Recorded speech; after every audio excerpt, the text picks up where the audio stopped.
Thank you, Kevin. Now looking at some business tax changes and some corporation tax changes. And firstly, to capital allowances. It's a while since we've had any sort of substantial capital allowance changes, but we have had in this budget.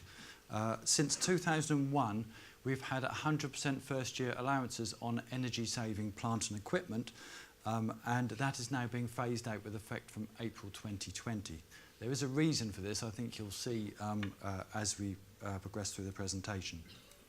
You still get 100% capital allowances for electric charging point equipment, but that has to be at the employer's premises, and those are for any electric charge points and equipment that have been installed after the 23rd of November 2016.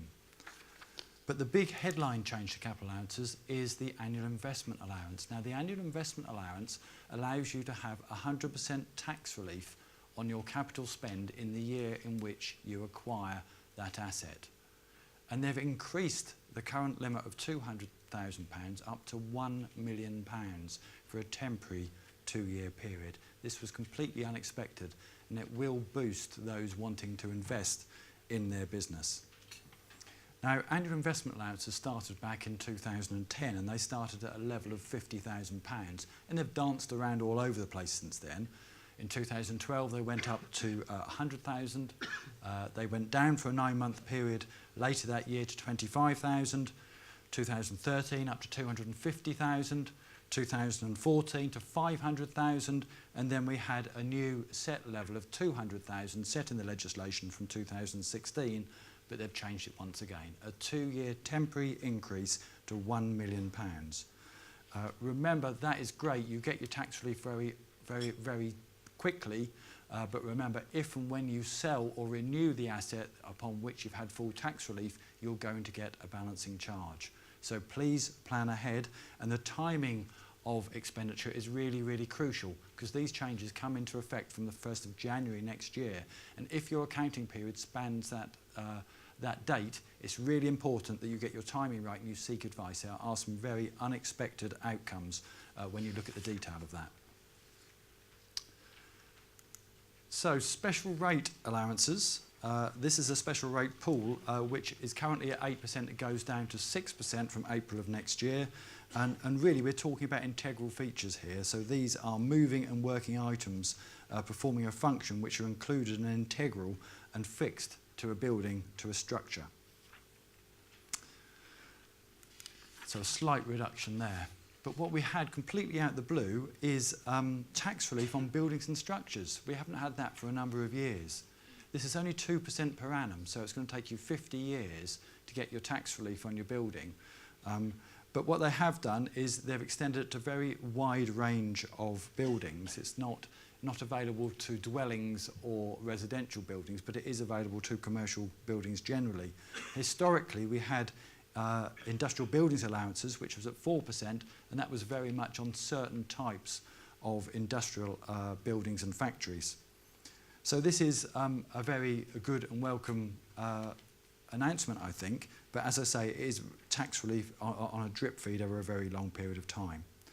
One good thing about it is there's no balancing adjustment on sale. You basically transfer over the asset to the purchaser with any remaining allowances to write off over the remaining 50-year lifespan. Van and fuel benefit charges, just increases in RPI and CPI there. No changes on capital allowances, but just to recap on capital allowances on cars, these are determined by CO2 emissions per grams per kilometre, and up to 50 grams per kilometre you can get 100% first year allowances.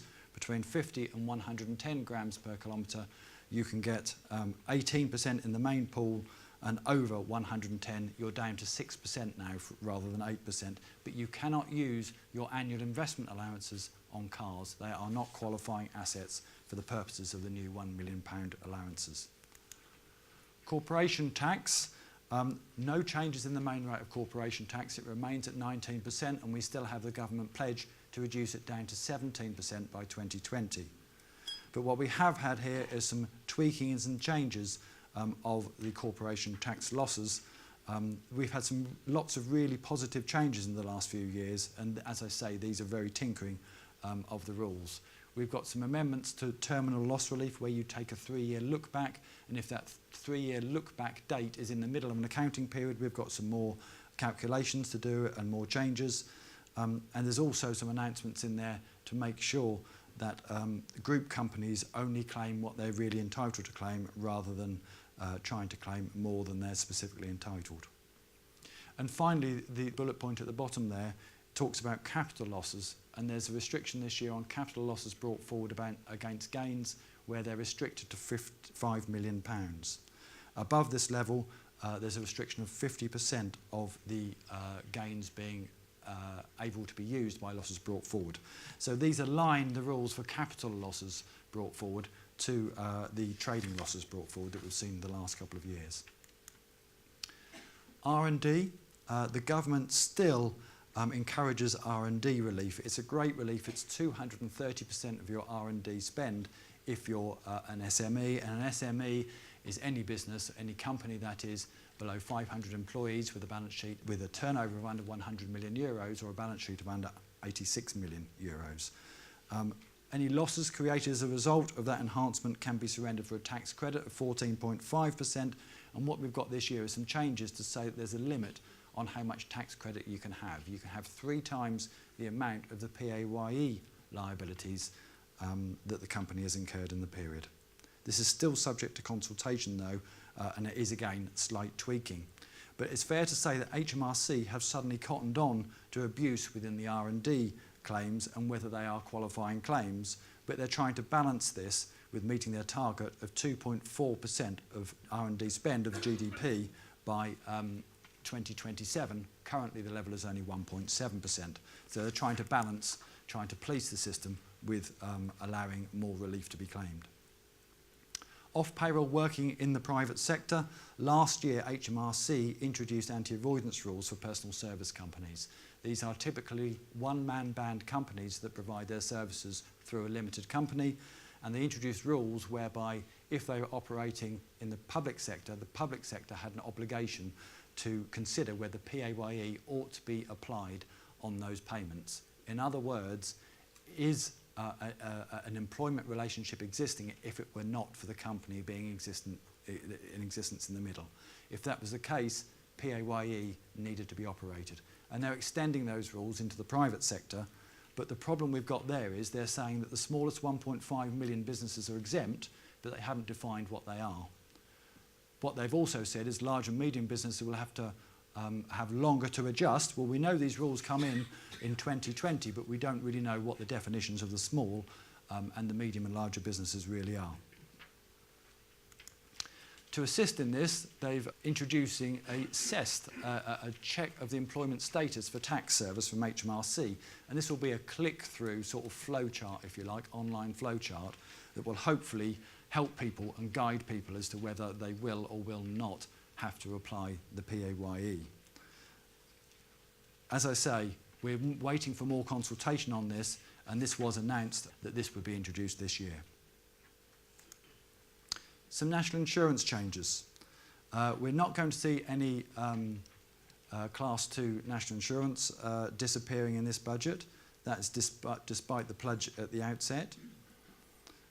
We've got some further reforms on termination payments and income from sporting testimonials, which were announced in 2016. We're still waiting to see the legislation on that for that to be enacted. We've also got a reduction in the employment allowance for employers with a national insurance liability that exceeds £100,000. In other words, it's small companies that will still get their £3,000 employment allowance each year. Larger companies over £100,000 PAYE liabilities will no longer be able to get that. And that has effect from April 2020. Legislation still awaited. Some other announcements there. Charities have a £5,000 small trading exemption, and that increases to £8,000 if their turnover is under £20,000 per annum, and up to £80,000 if it's over £200,000. And also a digital service tax, which is on very large companies with a global revenue of 500 million or more from search engines, from social media platforms and online marketplaces that operate in the UK. It's making sure that the UK get their take of the tax entitlement. And also there's a reform, the final bullet point there, of corporate intangibles relief that's aimed at partially reinstating relief for acquired goodwill, something that has been tinkered and changed many times in the last few years. Making tax digital, this is now upon us for VAT returns after April 2019, and further dates and timelines are announced to make sure that further taxes follow suit. What this basically means is you can't just summarise everything and put the totals in a report to HMRC. You need to report all of your transactions. In doing this, you're effectively giving HMRC way more information than you are at the moment. There is no software provided by HMRC. You have to use third-party software. Cloud accounting software is the way forward for this, and our SB Live proposition links extremely well with the MTD proposition. Avoidance and evasion. Some new rules, once again, to increase the HMRC's ability to recover tax where it should have been paid over to them and hasn't been. Where there's a deliberate insolvency, and they're also making themselves a preferred creditor to make sure that they're getting the tax take from everything that a company and business collects on behalf of HMRC. But look, there's a whole raft of others coming on here as well. The revenue is committed to tackling tax avoidance and evasion, aggressive tax planning and non-compliance. Since 2010, it's collected 185 billion and introduced over 100 measures to crack down on those who plan aggressively. The tax gap is the lowest for 5 years at 5.7% in 2016-17. The tax gap is a difference between what is assessed to be collected and what is actually collected. So they've done a very good job in actually collecting in the tax that they feel is due and payable.